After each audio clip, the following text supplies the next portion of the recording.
안녕하세요, 메슬로입니다. 이번 25-26 시즌을 앞두고 프리미어리그로 승격한 팀들 중 굉장히 익숙한 팀이 있죠. 바로 과거 프리미어리그에서 늪축구로 강한 인상을 남겼던 벌리입니다. 어떤 이들에겐 소니에게 푸스카스상을 안긴 원더골의 희생팀으로 기억될 것이고, 어떤 이들에겐 현재 미넨의 콤파니 감독의 실패를 맛봤던 팀으로 기억하실 텐데요. 자, 이러한 벌리는 약체팀 같지만 잉글랜드 리그 원년부터 참가한 유서 깊은 구단입니다. 럭비팀으로 창단이 되었다가 축구팀으로 전환이 된 케이스인데요. 당시는 럭비팀을 축구팀으로 바꾸는 게 유행이었다고 합니다. 그리고 창단 당시의 이름은 벌리 로버스였지만 얼마인가 로버스를 떼고 지금의 이름인 벌리 FC로 바꾸게 됐죠. 이뿐만 아니라 창단 초창기 검정색과 노란색을 사용하던 유니폼을 당시 잉글랜드 최강팀인 아스톤빌라의 유니폼을 오마주해 클라렛 블루색 조합으로 채택했습니다. 그러나 벌리는 긴 역사에도 불구하고 성적은 그리 좋지 못했습니다. 1921년, 1960년 두 번에 걸쳐 풋볼리그 챔피언이 된 것이 전부이던 벌리에 새바람이 분 것은 2007년 오원 코일 감독이 부임하고 나서부터인데요. 아마 해외 축구 고인물들은 누군지 단번에 알아차리실 겁니다. 바로 훗날 이청용 선수의 은사가 되는 인물이기 때문이죠. 다시 돌아와서 오원 코일의 지도 속에서 벌리는 무려 33년 만에 1부 리그, 프리미어리그 승격이란 기염을 토했습니다. 이들의 승격은 영국 내에서 기적이라고 불릴 정도로 많은 화제를 모았는데요. 벌리 지역의 인구가 7만 3천 명으로 굉장히 소도시이기 때문이었습니다. 맨유의 홈구장인 올드 트래포드에 전시민이 들어가도 채우지 못할 정도였죠.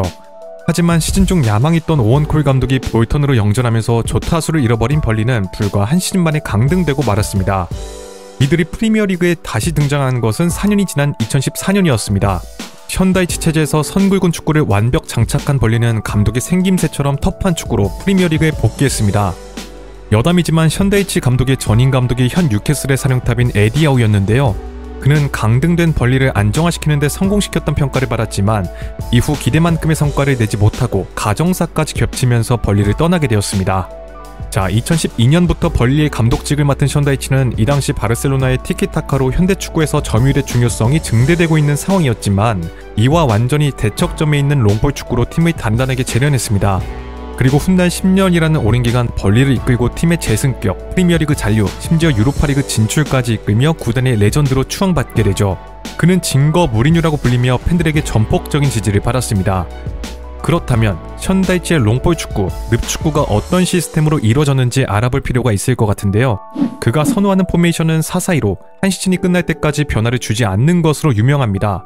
물론 상대에 따라 선수 배치를 공격적으로 가거나 수비적으로 배치하는 등 맞춤 전술을 들고 나오는 경우도 있으나 기본적인 틀은 4-4-2를 벗어나지 않았습니다. 이로 인해 시메온의 다음으로 4-4-2 전술을 정말 잘 쓰는 감독이라고 불리기도 했죠. 무턱대고 수비 라인을 내려 두 줄 수비를 펼치는 것이 아니라 중앙지향적인 컴팩트한 간격 수비를 보여주기도 하며 상대를 힘들게 만들었습니다. 만약 벌리에게 선제골을 내준다면 이후서부터는 고역 그 자체라고 할 수 있었는데요. 이렇듯 현다이치가 킥앤러시, 단순한 롱볼 축구를 구사하는 만큼 벌리의 최전방은 키가 크고 체격이 좋은 선수들로 배치되었습니다. 크리스 우드, 보크스, 애슐리 반스, 제이 로드리게스, 베르오스트를 예로 들 수 있죠.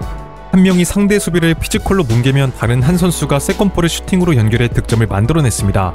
그리고 이러한 전술이 제대로 통하기 위해서는 그만큼 탄탄한 수비력이 뒷받침이 되어야 하는데요. 마이클 킨, 타코스키, 벤미, 중앙 수비수들이 오랜 기간 발을 맞추며 벌리의 뒷공간을 책임졌고 이들은 탄탄한 수비로 호평을 받기도 했습니다. 참고로 현다이치는 전술적 철학이 비슷한 남자의 팀 스토크시티에서 선수들을 수급해와 전력을 보강하는 일도 잦았습니다. 공격 자원인 월터스, 크라우치, 수비 자원으로는 에릭 피터스와 필 바슬리가 벌리로 이적해오기도 했죠. 자, 이러한 방법으로 현다이치 감독은 벌리를 오랫동안 프리미어리그에 잔류시켰습니다. 심지어 17-18 시즌에는 프리미어리그 출범 이래 가장 높은 성적인 7위, 52년 만에 유로파리그 진출이란 쾌거를 이룩하기도 했는데요. 그런데 이렇게 좋은 성적을 거둘 수 있었던 데에는 전술이나 선수 외에도 다른 이유가 있었습니다. 바로 벌리의 홈구장인 터프무어에 숨겨진 이유가 있습니다.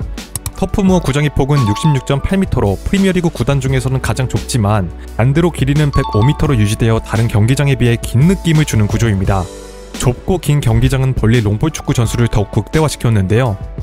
폭이 좁기 때문에 측면 수비에 용이하고 보다 더 조직적인 수비가 가능했다는 분석입니다.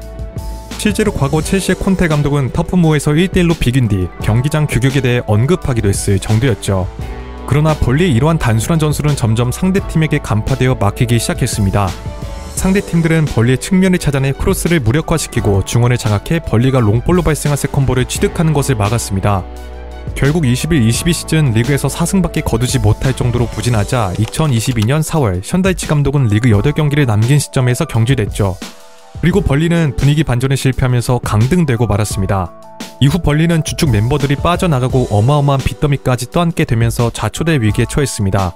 이때 보르지는 구식 축구에서의 탈피를 선언하며 점유 중심의 공격 축구를 구사하는 신인 감독 콤파니를 새 사령탑으로 선임하게 됐는데요.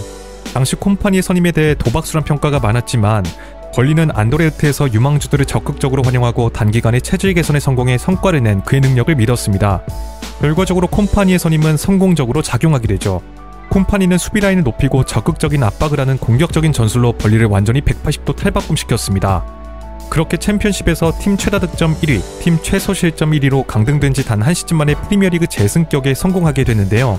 이들이 기록한 승점은 101점, 2위인 셰필드와 승점이 10점이 차이가 날 정도로 압도적인 모습을 보여주었습니다.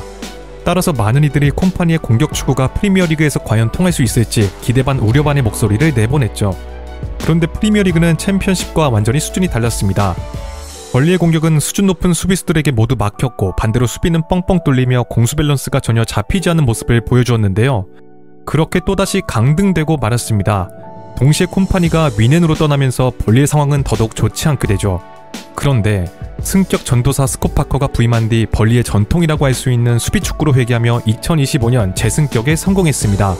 다만 션다이치처럼 전통적인 롱볼 축구, 늪축구를 펼친 것이 아닌 짧은 전개를 적절히 섞는 보다 현대적이고 실용적인 축구를 구사했던 면에선 확실한 차이가 있었다고 할 수 있었죠. 스콧 파커의 벌리는 12경기 연속 무실점이란 기록과 함께 시즌 단 16실점만 내주며 승격에 성공했습니다. 이는 04-05 시즌 프리미어리그 최소 실점 우승을 거둔 첼시의 뒤를 이은 잉글랜드 전체 2위 기록이라고 하는데요.